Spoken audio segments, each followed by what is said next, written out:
filming in Denver.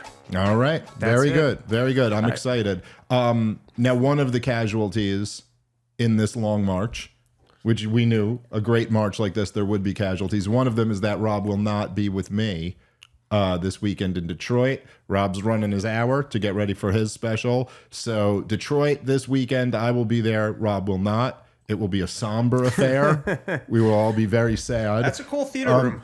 I did. Yes, we had a lot of fun there last year. So I'm looking forward to going out to that. Obviously, Rob will be back next year, and we'll do it again. But this weekend, Detroit, comicdavesmith.com for tickets, and then at the end of the month, after we're off this march, we'll be back in Kansas City. Me and Robbie the Fire Bernstein having some fun there. Poughkeepsie and Philly as well. So Poughkeepsie and Philly coming up. Yeah, we got a bunch of stuff coming up before this wild year ends. And I'm working on being less Jewish, so I don't think I'll cancel more gigs because of hurricane scares. There you go. I'm working on it. He's doing everything he can. Yeah. He's ingratiating himself to the Nazi community, everything he can do. Speaking of being Jewish, so today as we record, it is October 7th.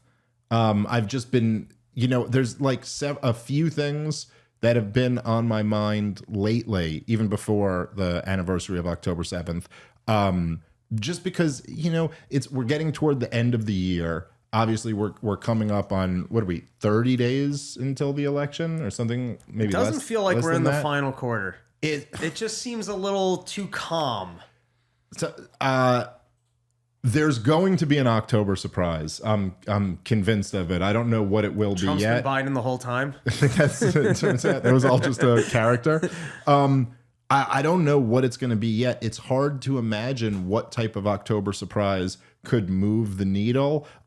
Just to, if you think back, in 2016, there was a major October surprise, which was Comey reopening the Hillary Clinton investigation.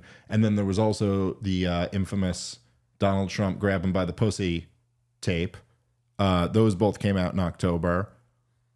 I would guess both had a decent impact on the election. I mean, I don't know how many people didn't support Donald Trump over the grab him by the pussy comment, but it's not great. It's not, it's not helpful. The Hillary Clinton thing certainly had a big impact on the race. In 2020, the two big October surprises were the Hunter Biden laptop and then the Governor Whitmore entrapment bullshit. We'll see. We'll see what it ends up being this year. But I'm kind of trying to set up. So there's a couple big shows I'm going to do before the year is over.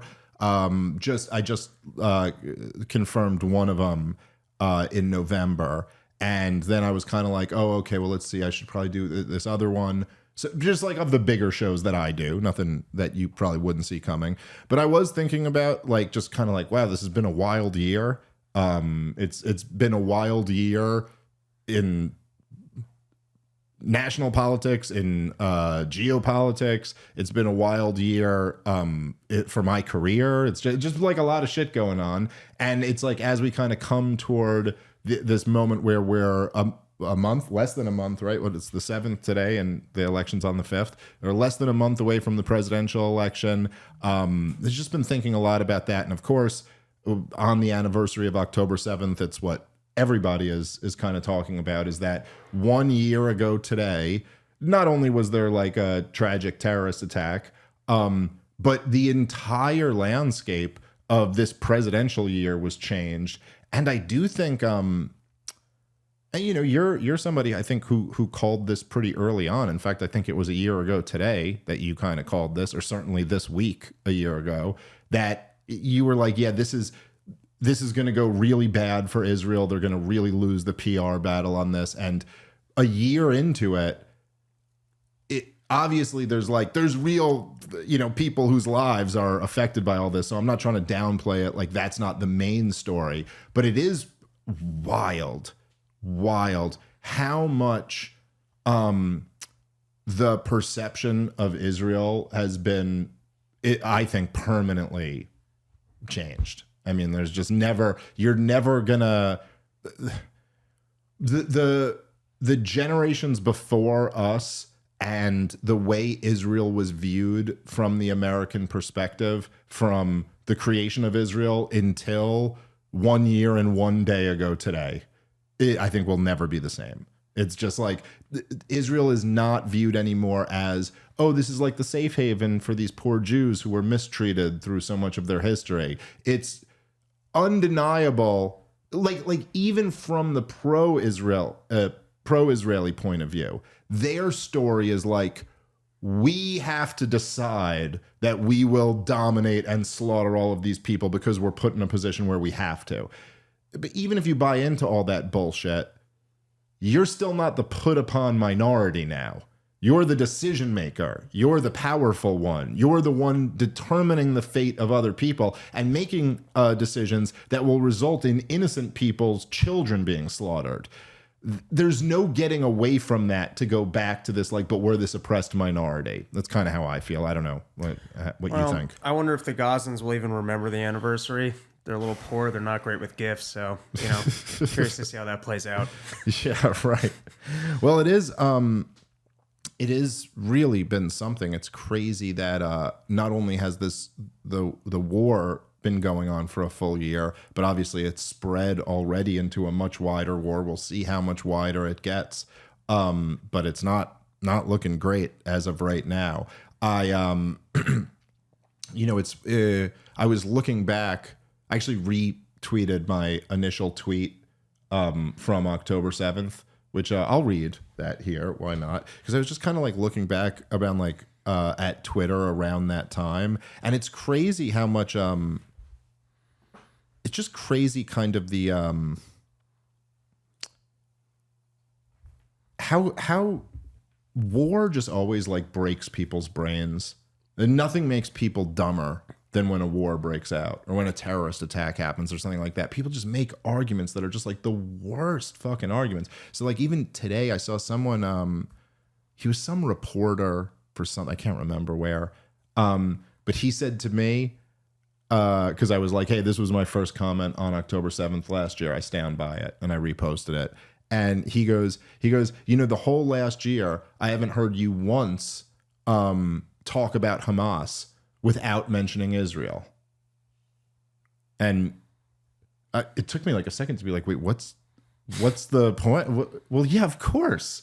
Why would I ever talk about Hamas without mentioning It's like peanut butter and jelly. These things go together. Like, what do you? Am I just going to talk about peanut butter? Well, it's like saying like you never talked about Nat Turner without bringing up slavery.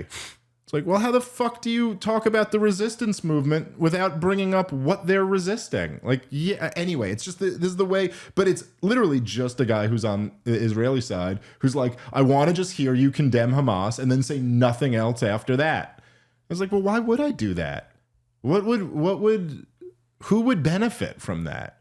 What like information would anyone get? What point would you make that's worthwhile without talking about the greater context? Anyway, it's really funny because this was the tweet that I sent, and this is what I mean about war, like breaking people's brains. This was because I was looking through some of the responses to it, and I don't mean from today when I shared it. I mean from a year ago when I shared it.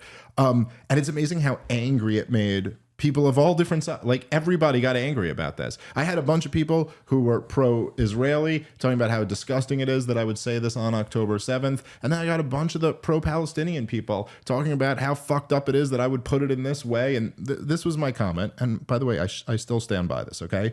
So this is what I tweeted on October 7th, 2023. I said, the Hamas attack on Israel was horrific, criminal, and stupid. It guarantees further suffering for their own people.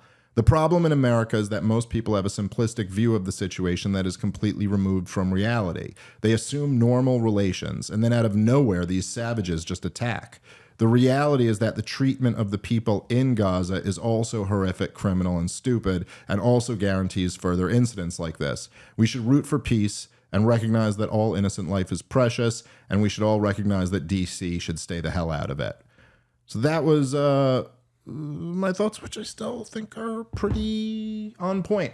It is amazing how literally saying we shouldn't be involved in this fight innocent people being killed is always wrong, and it's objectively horrible when people do that to innocent people, elicits not only disagreement, but like an impassioned anger in people. If you just really think about that, if you try to remove yourself from the latest, that's pretty crazy. That's pretty crazy that a statement like that could get people pissed off. And of course, from the pro-Israel perspective, they're like, well, dude, how could you even say that on October 7th? Today, you're only supposed to talk about our people suffering. And from the pro-Palestinian perspective, they're like, you're equating both sides. But one people are the dominated and the other people are the dominators. So they shouldn't be equated. And you're like, yeah, but I didn't say they were the same. And I'm not saying that the Palestinians and the Israeli government have equal blame in this whole thing. That being said, it's still pretty horrible when an innocent person in Israel gets killed. You know what I mean? Like, if someone from Iraq came over here and just murdered all of us right now, that'd be real sad for all of our families. And you could zoom out and go, well, what about what America did to Iraq? And be like, yeah, okay, that was also fucked up. But that doesn't mean that this doesn't change. It's just, man, libertarians really are the only people who get this. But it's all, yeah, like, all of that is still true. It's still horrible when innocent people die. So I think, by the way, I think that Max Blumenthal is coming on the show next week. We haven't locked it up yet, but me and him, we were messaging about doing it. He's got a new documentary that is coming out today. I have not gotten a chance to watch it yet. I'm going to try to watch it before Skanks later on today. That's an insulting way to talk about Max Blumenthal's phenomenal work. You go, hey, dude, thanks for being such a great reporter. I'll try to get it in before Skanks. But anyway, it will be. I'm interested to see it because it's hard to not. It's hard to talk about October 7th a year later without kind of mentioning that there were a lot of lies around it. And this is something that I've really never. I've done. I don't know how many Israel-Palestine debates I've done in the last year. A lot. And I've never touched that in any of them because it's just almost like, it almost feels like a trap. You know what I mean? Like, it's kind of like, which it partly is. It's like, oh, you exaggerate the horror of it. And then if anyone points out that you're exaggerating it, well, they are downplaying October 7th now. And I don't even care. I mean, it's like, it doesn't, the fundamental, most important part of the argument doesn't rely on, like what these exaggerations being truthful or not. But it is a year later. I mean, it is just pretty undeniable that there were all of these claims made, such as it was 40 beheaded babies at one point. There was a claim that a pregnant woman had the fetus cut out of her stomach. Or her a Minnesota uterus. Abortion. Yeah, there was a claim. There was a claim that Walsh was over there just giving out abortions. And all of this, all of this was lies. There's been no evidence to support any of it. And the other aspect, which I'm interested to see what Max gets into, because he's done some good reporting on this, is that the number of Israelis killed by the IDF on October 7th was not zero. And what I don't, I've looked into like some of the reporting on this. I'll be interested to see what Blumenthal puts in his documentary, but it does seem pretty clear, as did seem to be the case on October 7th last year. I mean, I remember talking to you about this, like off air, like literally just looking at pictures where there were those pictures of like the lined up cars that had all been exploded. And I'm like, no, like I read a good amount about history and stuff. And I know like a decent amount, more than the average American, about like a lot of the history of these conflicts. But I have like no expertise in like military hardware and military logistics and things. But even for a layman like me, you're like, they came here with machine guns and hand grenades, and then you see a line of cars all exploded, and you're like, how exactly do you do that with hand grenades? Like that just doesn't. I mean, maybe it's possible. I don't know. Like, did that grenade hit the the gas tank and that explode or something? But it sure looks like a Hellfire missile could do that in a second. And then we've kind of found out that, yeah, in fact, it does look like some Hannibal directive type shit did end up happening. And, look, this is the thing is that, right, and the way that Hannibal directive historically worked was supposedly it was supposed to apply to IDF soldiers. And the idea was that essentially Hamas and other, Palestinian terrorist groups, they don't have any political leverage. And so the only way they get any is if they take hostages. And then all of a sudden they've got a bargaining chip and they can demand some of their people released or demand whatever they can get out of the Israelis. And so the Israeli response to that, and I'm not saying this like even with moral judgment. I mean, like, I don't know. These are decisions you're lucky to never have to make. But their response to that has been, you don't let them take hostages. And if that means you killing all the people, like, then that's the job. Now, that's one thing when you're talking about soldiers, you can kind of get to a point where you're like, well, this is the job. And okay, it's a messy business keeping a people occupied. And this is how they've decided to handle it. But when you're talking about civilians, that does take a whole different level of like that is a much more like basic fundamental betrayal of what your responsibility is supposed to be, right? Which is like, okay, you can't like that. It may suck for your government that they get some leverage from having a hostage, but the answer to that isn't you kill them. And a year later, I don't think, at least from all the stuff I've read, I don't think there's like a number you could put on it. But certainly between October 7th and between the last year of the war in Gaza, there's been a lot of hostages that were killed by the Israelis. And that's a conversation that I don't see happening that much. But if you're really going to like, especially when the hostages are being used as the justification, for this war continuing, you're like, that doesn't, like there's a problem with that. In the same way that we always call out DC for when they say something like, we have to defend Zelensky because of democracy. And then you go, okay, yeah, but like if you work with Saudi Arabia, you can't really pretend that that's your major driving motivator, right? Like there's something else going on here. And so again, it just seems like, doesn't really seem to me that Bibi Netanyahu's main objective here is the retrieval of the hostages, or obviously you would go about this in a completely different way. I really wonder if the ramping up tensions in the Middle East and them, kind of kicking some shit with Iran and Hezbollah right now is a pre-election pass that they think with an election coming up and without a strong American government, they can get away with it and then it will ramp down.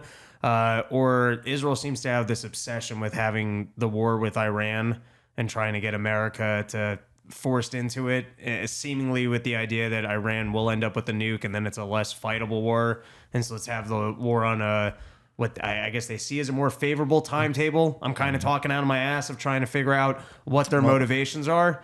But I'm wondering if maybe this is going to ramp down post-election because they'll actually have to contend with a full government actually in place, and that I don't think the U.S. government likes this and no. across the board. No, look, I mean, Netanyahu has just been bitch slapping Joe Biden around for the last year. I mean, it's unbelievable. Like, there's the level of public international humiliation that there's Biden. Here he is. Just imagine this, right? For a year, here's the Biden administration funding, arming, and providing the logistical intelligence for Israel's war.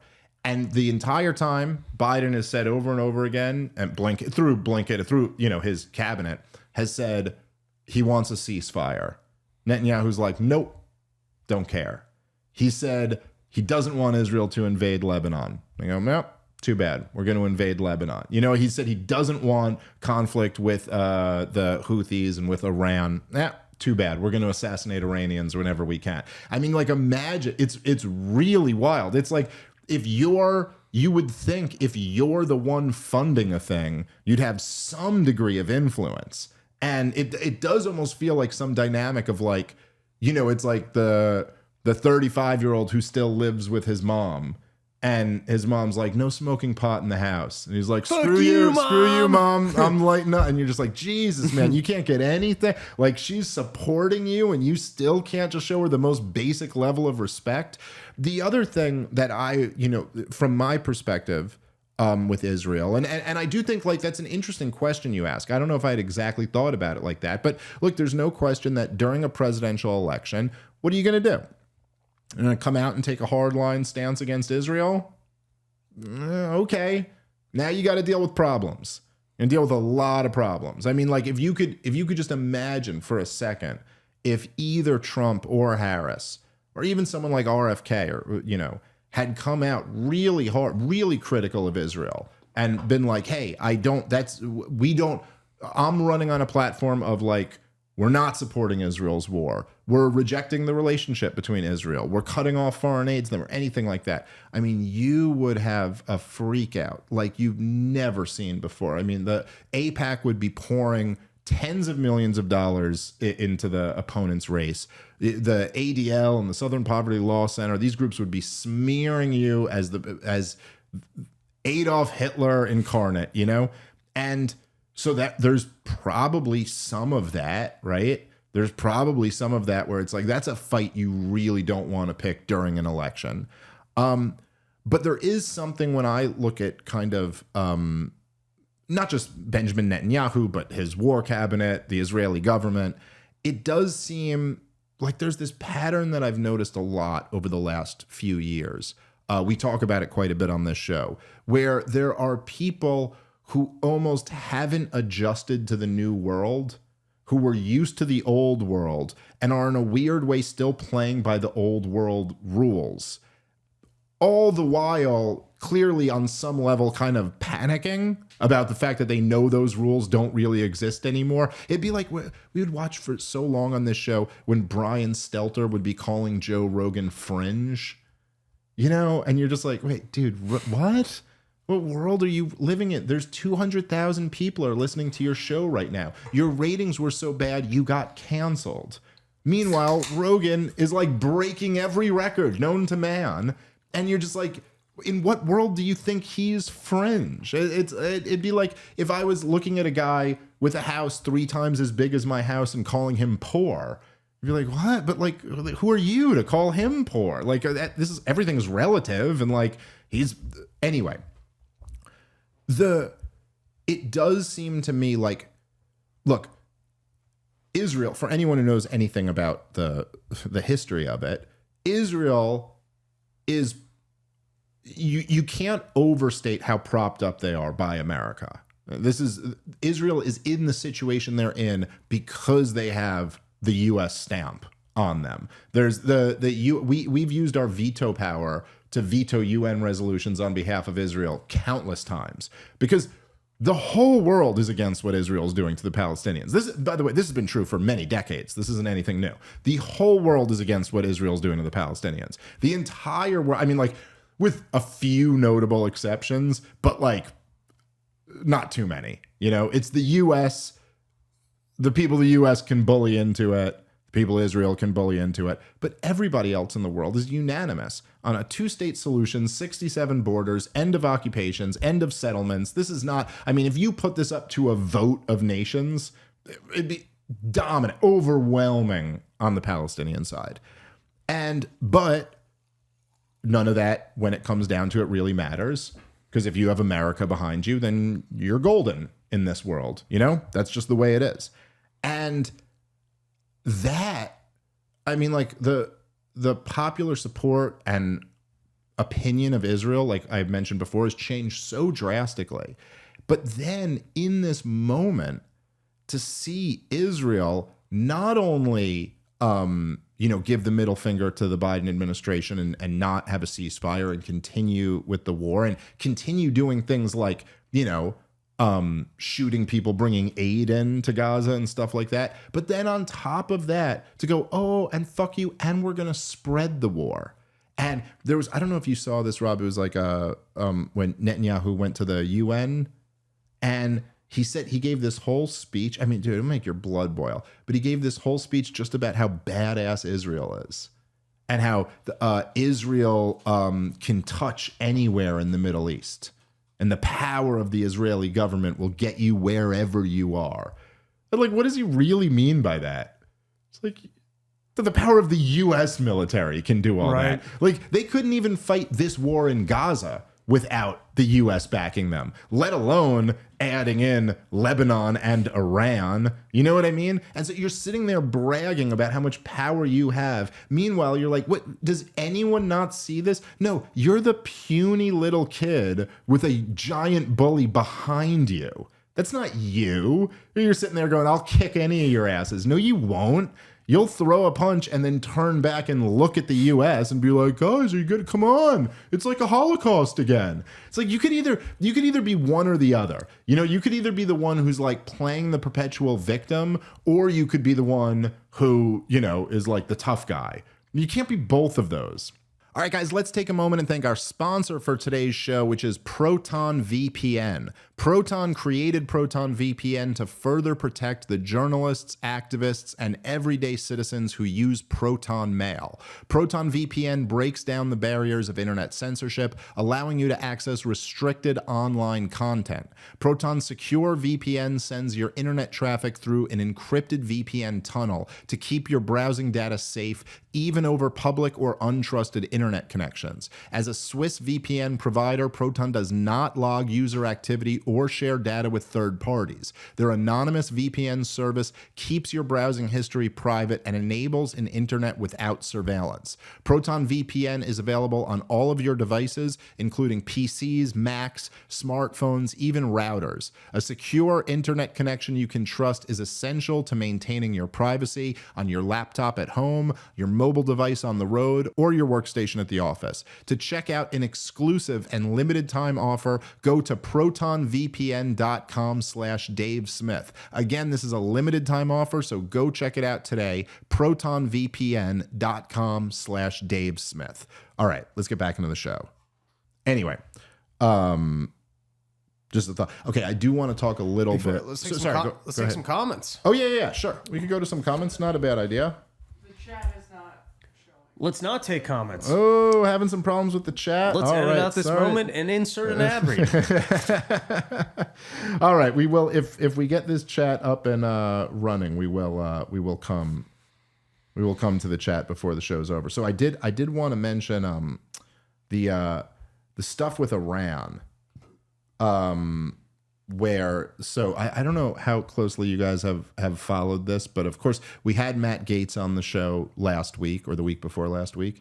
And, he, made the claim that, he was the one who broke the news that there are 5 teams working on assassinating, Donald Trump. He claimed one of them was, Iranian, that the Iranian team was the most well funded of all these teams, and that what was the other piece of this? That he had been briefed on this basically by the Department of Homeland Security, is what he told me. I asked him on the show what evidence there was for this, and he essentially told me he could tell me, but he'd have to kill me, type deal. This is, I think that's what he said, or said something. I mean, he said something along the lines of like, I can't get into that, which I think was congressman talk for like, it's classified and I can't share this information. And I did follow up by saying something kind of like, well, all right, but after all the lies, a congressman is telling me the intelligence community told him that I'm going to need a little bit more than that before I believe this. Anyway, so I got into a little bit of a Twitter spat with a self-described reporter. I don't know how else to say that, but it did. Here was the guy. I was not familiar with him, but Ryan Saavedra. I'm sure I'm mispronouncing. What news organization is he affiliated with? The Daily Wire. Okay. So they call it right down the middle. Mm-hmm. No X there, but yeah, he's a senior reporter over at the Daily Wire, and so we got in this. They were good on COVID and the Middle East, so Oh yeah, no, they were great. Get your vaccine, dopes. So anyway, so we had this back and forth, which I actually thought was fairly interesting, and really to me just like exposed a lot of what the problem is with people who call themselves reporters. So I had tweeted in this environment where Donald Trump, of course, and we'll get into that in a second, because in a lot of ways I think that's the biggest takeaway from all of this.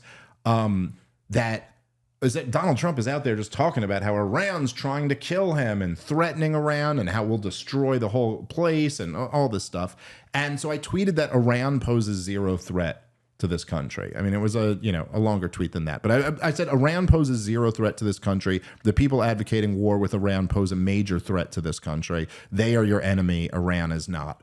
By the way, again, just because war makes people stupid, think for just a second if you can actually like try to remove yourself and transcend this last year and this latest war and all of this and really examine the statement. Think about how just objectively correct it is to say the idea that a puny third world country without a modern military or a modern economy, without nuclear weapons, the idea that they pose a threat to the United States of America it's just like, first of all, because I was talking about this on the members only episode a little bit, but it's amazing how people can sit here and like have a debate over whether America should allow China to take Taiwan, right? Like, which all of these people would do. So I'm not even saying they'd be on one side or the other, but they'll have the debate over whether we should allow. Now, obviously, China's not taking Taiwan, at least not right now, but regardless, you'll have that debate. But then you also believe Iran is a threat to America. Like, which one is it? Are we the all-powerful empire who could deny China Taiwan if we felt like it? Or are we the ones who face a legitimate threat from a third world country? Which one is? Anyway, so I said that. And Ryan, senior reporter from the Daily Wire, he tweeted back at me. He said, Iran is literally trying to kill Trump on U.S. soil. And this guy claims Iran is not a threat to the U.S. Clown show, he wrote. So I responded back quite simply, what evidence do you have to support this claim? Speak slowly so us clowns can follow. Thought that was a reasonable for a reporter. Okay, so he sent me, as you can see here, Rob, a whole bunch of links. So it's like, okay, now this jerk's making me do homework. Okay, he sends me these links. The first one is foreign national arrested in the U.S. after trip to Iran, where he met with the IRGC. Okay, so that's the first one, right? Because this is the only thing they actually have. The next one is about like vague threats to the Trump campaign that he was briefed by intelligence. Okay. So there's no evidence there. It's just the intelligence was great on the laptop stories. So, yes. You tell me intelligence, people in the intelligence community, I know that they're onto something. Yes. Now, then he sends me a bunch of essentially the only evidence in any of this, because he sent me stories that are just totally unrelated. Mm-hmm. Also, it's just about how bad Iran is or something. The only thing he sent me here is the only evidence is, okay, there's the first one, which was this court case. The FBI's got to justify its existence. It's got to hire the occasional bomber to go after a synagogue, the occasional person to go hijack a governor. Yes. It seems like they're very good at making sure that their departments have a justified existence. Well, they sure are. Now listen, and listen to this, okay? Because one of the links he sends me in this, after this long list of links that are nothing. There's the merchant court case, which we could get into in a second, but then there's nothing else. Is it how Ray Epps is actually working for Iran? Well, honestly, just as far-fetched. He goes, Iranian officials have openly stated it. So if you remember, I asked what evidence there was to him saying that Iran is currently trying to assassinate Donald Trump on U.S. soil. And he writes back to me, this is a reporter, a senior reporter, at the Daily Wire. He writes back, Iran admits it, okay? And then he sent me this article, and it's a look at threats against Trump by Iranian officials. And the article starts out, I'll just read from the article. Iran's acting foreign minister categorically rejected the idea that his country could have had a plan to assassinate Donald Trump, contradicting several statements by high-ranking officials who have threatened the former president in the past few years. And then, so it basically, then it goes on to have a bunch of quotes by Iranians right after Trump killed Soleimani, vowing revenge. Just like Donald Trump will pay for this. And that's supposed to be evident. Look, they admit it. They admit that they're trying to kill Donald Trump on U.S. soil right now. Until you click the link, and the first line is them going, no, we categorically deny that any of that's happening. And they go, well, that's at odds with all of that. Like, as if, look, man, if I were to say to you that the U.S. is trying to overthrow the Iranian regime right now, like there's an effort on right now to overthrow Iran. And then I went, look, the U.S. admits it. And then the article was, the first sentence was Blinket going, no, we absolutely reject it. There's no effort to overthrow the Iranian regime right now. And then they go, well, that contradicts lots of things that U.S. Politicians have said. Here's John McCain saying, bomb, bomb, bomb, bomb Iran. Here's Hillary Clinton saying, Iran will be obliterated. Here's all these people, right? I mean, you could find a million different quotes of people saying, and from the U.S., just as many as you could from Iranian officials. But you would right away go, yeah, that doesn't prove it. That's not evidence of anything. You claimed there was a plan in action right now. I want evidence from that.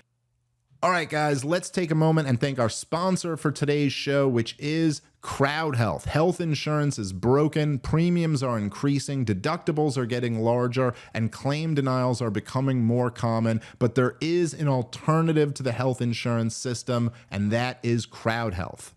The insurance companies don't give you the peace of mind you need, but Crowd Health does. That's why your $50 a month membership includes the tools and services you need to get the highest quality health care. You'll get access to telemedicine visits, discounted prescriptions, and so much more without doctors' networks messing things up. Plus, you have access to your own personal care advocate who will help you navigate the complexities of health events and even negotiate bills on your behalf. And of course, you'll join the crowd, a group of members just like you who want to help pay for each other's unexpected medical expenses. It's time you opt out of restrictive health insurance plans and let Crowd Health help fit your healthcare needs. Get started today for just $50 a month by going to joincrowdhealth.com/POTP and get the healthcare you deserve. Again, Crowd Health is not insurance. It's an alternative to the broken insurance system. Learn more at joincrowdhealth.com/POTP. That's joincrowdhealth.com/POTP. All right, let's get back into the show. Now, by the way, to the original story, and I did share because there was a good piece that was written on this, but the original story, I love how they also go, foreign national arrested in the U.S. It's like, ooh, interesting. Oh, why didn't you say Iranian arrested in the U.S.? Oh, because he's from Pakistan, right? That's where the guy's from. He's from Pakistan. They claim he went to Iran, except the problem is that the whole thing it's the most obvious FBI entrapment job ever. And this is how these things work, okay? So, by the way, the piece that I shared was from a guy who I probably am not the biggest fan of. It's from Lee Smith. But just so people are aware, Lee Smith is a Zionist Iranian hawk. Like, he doesn't share our politics at all. He was just honest enough to go like, he was like, no, like, I'm totally sure that Iran is trying to kill Donald Trump, but this case is clearly an FBI entrapment. All right. This is why this whole thing is just kind of cartoonish to me. Why don't we just always operate under the assumption at all times that North Korea, ISIS, and Iran want to kill the president? What does that change about anything than the people that we're constantly saying are the enemy would if they could kill our president? Yeah. So what? We need a strong border. You need a secret service. Firstly, this whole thing is not mutually exclusive against the idea that the deep state tried to off him. or that they're looking the other way and making it easier for people to be taken out. In other words, this isn't news. It changes nothing. Why wouldn't I always operate under the assumption of, I need a good Secret Service because we have enemy countries such as Iran, that if we don't have good Secret Service, we'll kill a president? Yeah, but what does this change? Well, also, and how real is this threat? Give me some type of look, there might be a schizophrenic homeless person in Times Square who wants to kill the president. Right. But whatever, he doesn't have the means to do it. If you told me that North Korea hacked all of our nuclear arsenal and we have to invade North Korea right now, because if not, they're going to be able to obliterate the entire country. It's a Jack Bauer thing. We've got an hour. Right. And we got to go invade North Korea. Then the question becomes, well, what's the evidence of that? And then, shit, it sounds like we got to go invade North Korea. Well, but if you tell me, hey, North Korea and Iran have plans to assassinate the president, don't they always? Why wouldn't they? Yeah. Well, how about just to change your analogy a little bit? Let's say that, let's say Ukraine attempted to hack in to our, nuclear reactors or whatever, and they tried to do it, but were unsuccessful. Right. Almost got away with it. And then we went, the big story is that North Korea wants to do it. Right. That's the big story. No, don't look over here. Don't look at this guy who was just actually a member of the Ukrainian war effort.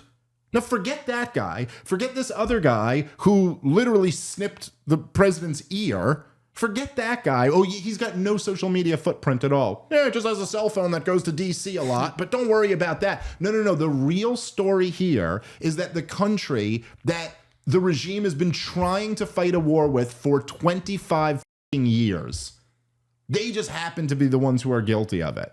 So, by the way, anyway, if you want to look through this piece, I've tweeted it.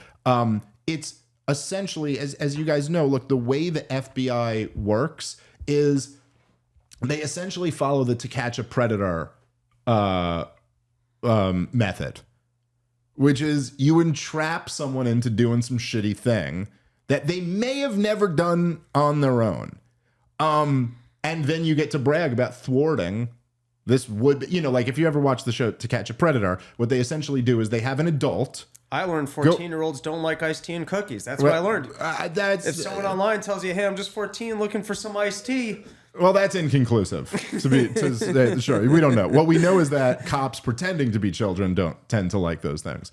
But no, what they'll do is they get these incredibly weird, incredibly sad, at times seemingly mentally slow people. They have an adult reach out to them, tell them they're 15, tell them they're home alone, tell them they want to have sex, and invite them over. And then when they come over, they jump out and they arrest them. Now, look, nobody, myself included, has too much sympathy for that person who gets arrested. And it is a major move to go over to a house where you believe there's a child alone. And certainly that person, once they do that, should face legal met another iced tea enthusiast. The issue that I think you have with it, if you actually think about it fairly, is that you go, look, it's not so clear that this person ever was going to do that if you hadn't goaded them into it. And if that's the case, it's a little bit. Anyway, what the FBI does is actually far worse, because what they'll do, and they've done this at least dozens and dozens of times since 9/11, is that they try to find the kind of saddest, most broken, alone people. So they'll find some Muslim guy who's 20, who's hanging out in all types of whatever, I don't even know what they are, message boards, we used to call them back in the day, I don't know, online, on social media, and they're talking shit, and they'll approach these people, and it'll be some Muslim who's talking about the evil America and what they do to Muslim countries. And they'll be like, yeah, you know how many people the U.S. slaughtered in Iraq and Afghanistan and Libya and all these places? You know what they did? They go, we should get back at them. And the guy will be like, I don't know about all that. And he'll be like, no, dude, we're doing this thing. We're going to blow up this government building or whatever, and you should come do it. And he's like, I don't know if I want to do that. And you go dude, all you got to do is, whatever the job is, all you got to do is come in the van and be lookout, blah, blah, blah. We all got it all figured out. Here, I'll introduce you to the guy who makes the bombs. I'll introduce you to the guy who knows the building. I'll introduce you to the guy who does this. By the way, all these people are feds. None of this is real. And then the guy goes, all right, I guess I'll do that. And they go, okay, here, you got to bring the bomb to this place. And the guy gives him the bomb, and then he goes to bring it there, and they go, freeze, you're under arrest. And then the FBI brags about how they thwarted a would-be terrorist. But none of that's true. That building was never going to get blown up. They created the whole thing and then just lured one guy into it. And this is what happened with the Governor Whitmer thing. And this is what happens. So anyway, essentially that's what happened here too. You're like, oh, wait a minute. So there was a foreign national, Pakistani guy who went to Iran and then was able to get on a plane and come to America. Well, why would that be? Why would that guy not get stopped? Oh, yeah, because the FBI told them to let him in.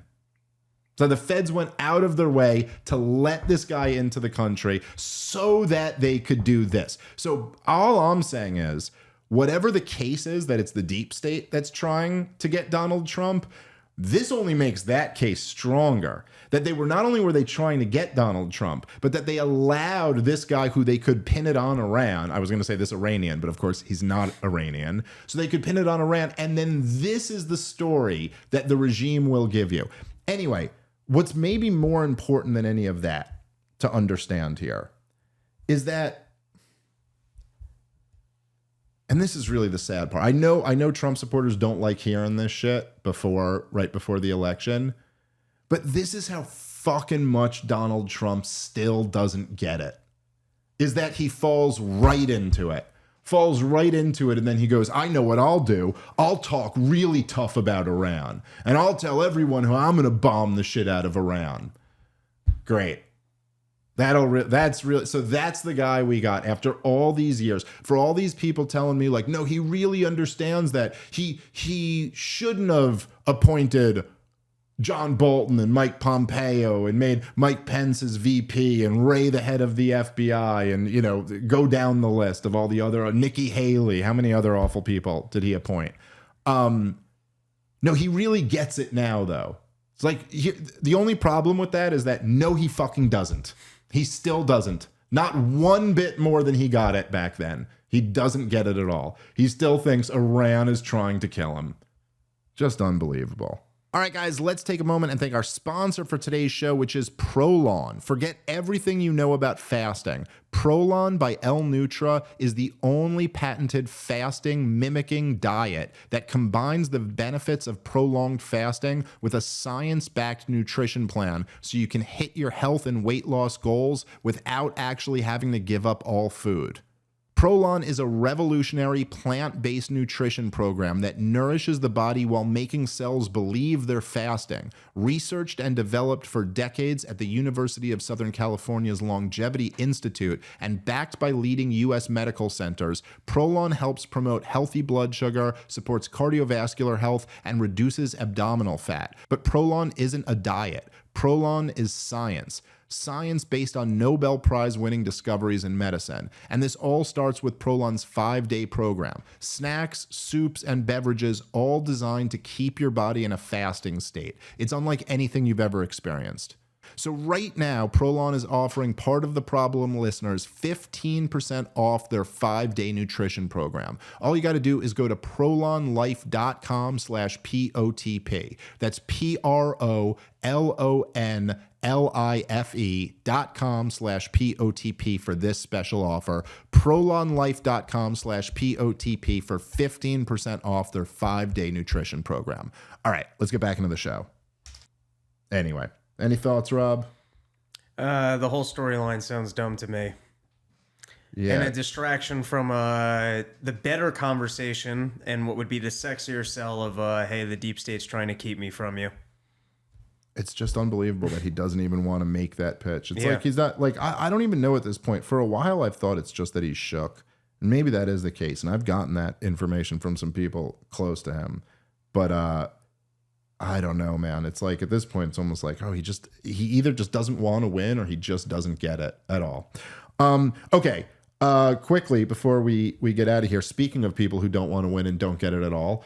So Kamala Harris was on the Call Her Daddy podcast. Listen, if there's a show out there teaching young girls how to slut their way to the top, really? yeah, that's. I think these girls should call her daddy. Yeah. She is the founder of that method. Now, you and Natalie were just explaining to me what this podcast is, and evidently it's very huge. But so I'm out of the loop, not them. To be fair, I also gave you an old man boomer of, I think it's one of those slut pods with those girls. Rob was like, you see, we let these dames vote, and now they voted themselves the right to podcast. I think she used to be on that Barstool Sports thing they got. No, I do. Okay, so I understand they're huge. It's the biggest female podcast out there. I think she was doing Rogan numbers or close to it on Spotify at one point. And got some big contracts. Very good, very good. This is all I've ever seen of the podcast is these clips with Kamala Harris on there. It was rough from what I saw, but there were a few parts that were kind of interesting. I wanted to play this one clip in the time we have left here. We'll just do the short one. But this was, of course, the only major issue, which is not like the top issues, is pretty clearly in polls. Immigration and the economy are the biggest issues for most voters. But abortion will be on the list, in the top list, and it's the only ones that the Democrats really win in the polls. And also, this is like the biggest like woman's podcast in the world, so it makes sense that this topic came up. Here's a small clip that I found kind of interesting from our perspective with Kamala Harris just the other day. Yes. And I want to pose this question more to you and the daddy gang, but one of the biggest conversations in this year's election revolves around a woman's body. Yep. I want to take a moment and can we try to think of any law that gives the government the power to make a decision. I know what you're going to ask. About a man's body. Let's No. Is there any law? No. I would say every vaccine, particularly COVID. Well, it's just, first of all, it's so funny to me that Kamala Harris starts cackling and going, I know what you're going to say. It's like, yeah, we all know what she's going to say. Well, you know what she's going to say. Yes, because it's the most basic, dumb comment that fucking every, pro-abortion advocate makes. I find it hilarious from our perspective here because we're kind of radical libertarians on this show, and our entire worldview, our entire philosophy is built off of the premise of self-ownership. So it is just kind of funny when they come. It's like, can you think of one law that tells a man what he can and can't do with his body? Yes, all of them. Every law. It's quite literally by definition what a law is.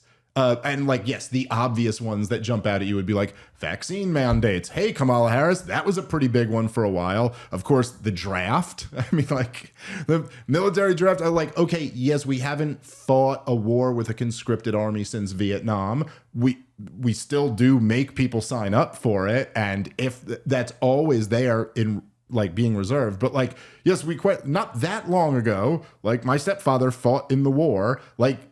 We just drafted an army and forced them to go to war. By the way, drug laws, which is a much more egregious violation than abortion laws, because there is no life involved in it at all. It's just straight up a claim of owning your body. You're not allowed to put this substance in your body. We've been fighting a war on drugs for 50 years in this country. And of the people who, by the way, in every single state in this country, we have prisons that are filled with people who got convicted off of drug laws. And it's about 95% of them are men. Those are the people who go to jail for this, by and large.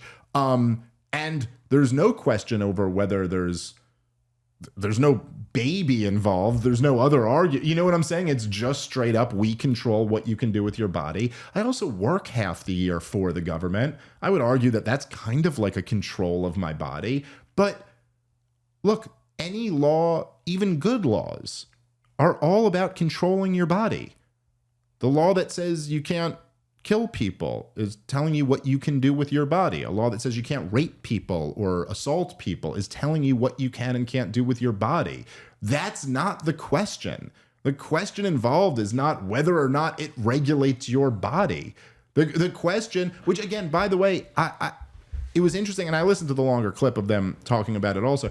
It's interesting. It's one of these things, and this is always the case with the abortion conversation. And I know we've talked about this a lot in the past, and I'm not even trying to get into the abortion argument. As people who listen to the show know, I was pro-choice for many, many years till I had kids. I changed my mind. I'll just say it gives you a different perspective when you're actually create a baby and watch your wife get pregnant and go to sonograms every month and go and kind of like, learn more about what a fetus actually is. But there are strong arguments for being pro-choice.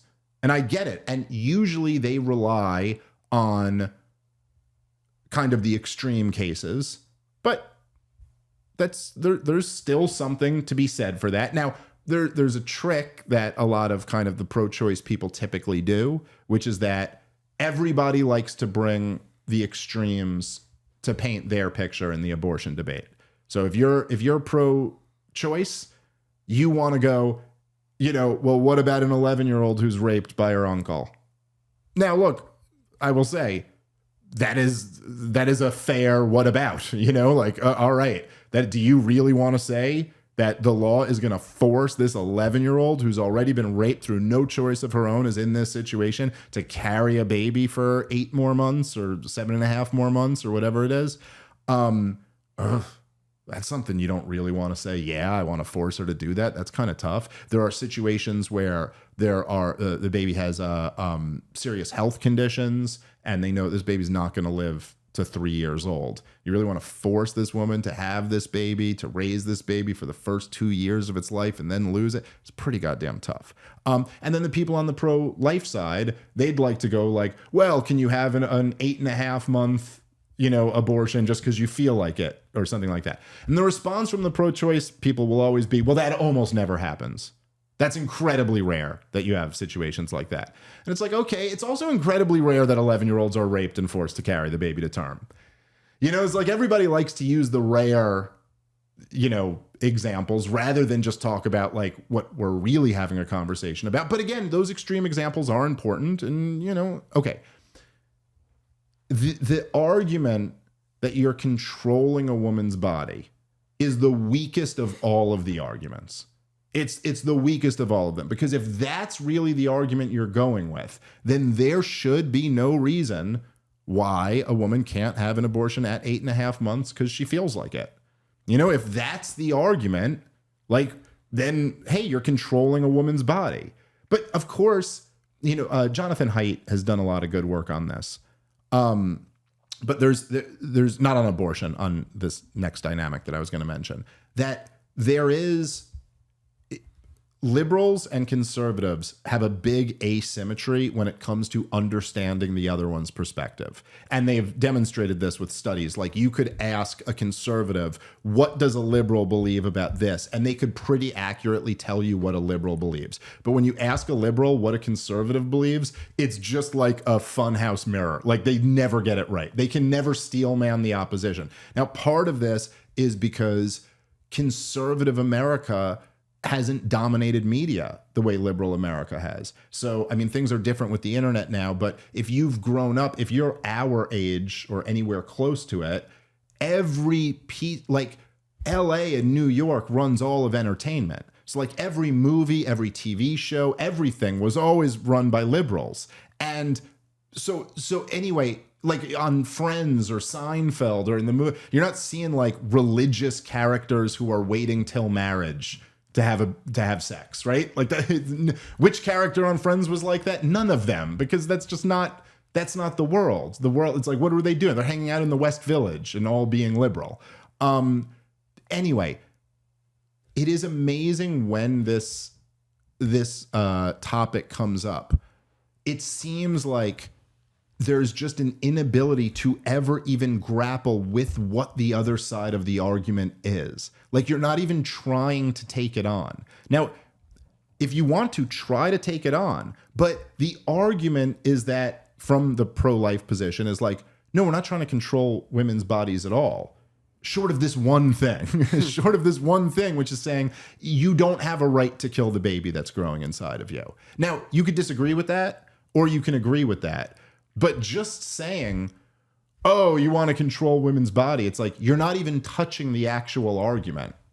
I think it's they paint a false picture, which is if dudes were the ones that were getting pregnant, it would be a no-brainer that obviously we would have abortions because guys wouldn't tolerate it. And I think dudes are lazy, and we would all just end up having the babies because we keep being like, I'll go to the doctor tomorrow. It's just a pill. And then it's 6 months later, and you're like, yeah, I guess I'm having this kid. Listen, there are lots of challenges to being a woman that don't exist for being a man. There are lots of things in life that are made much more difficult if you're a woman than a man. And there are lots of things in life that are made more difficult if you're a man rather than a woman. One of the things that's really interesting is that, again, people on the left, broadly speaking, tend to have no conception of the second point there. Like, it's just almost a given that women are second-class citizens. They are the oppressed. I mean, this is how the left-wing brain works, right? Like oppressor versus oppressed. Women are the oppressed. Men are the oppressors. If you even tried to flip that for a second... How often are they just sitting at home on the internet when some 15-year-old says they want iced tea? It almost never happens to a lady. Well, you're just sitting at home, mind your own business. You meet another cookie and tea enthusiast. Well, look, I mean, there is male disposability has been a force in society from the beginning of time. And the thing is that men don't identify as the victims. Men don't bitch and moan about it. And so it's like, look, the fact that when the Titanic hits the iceberg, they're like, hey, men, you're all going to die. Women and children on the lifeboat. You don't have like a men's advocacy group who's going, this is unfair that we're being treated this way just because of our gender. And so that's never even thought. Like when the war breaks out, the men are going to go die. Is there backbreaking, grueling? By the way, still today in society, there is an enormous amount of grueling, risky, backbreaking work that must be done in order for these lights to turn on and for the heat or the air conditioning to work and the power grid and all this stuff. No one cares. No one thinks about it. No one. So this idea that like, oh, if men were in this situation, the rules would change in a second. From my perspective, it's like more likely they would just suffer in silence because that's what men tend to do. And that's not something like I'm to brag about. It's a problem that men have. It like in general. That's why men have, like commit suicide much more often than women. It's like men suffer silently in a way that women rarely do. Not never. There's exceptions to all of this, but in general, that's part of the dynamic here.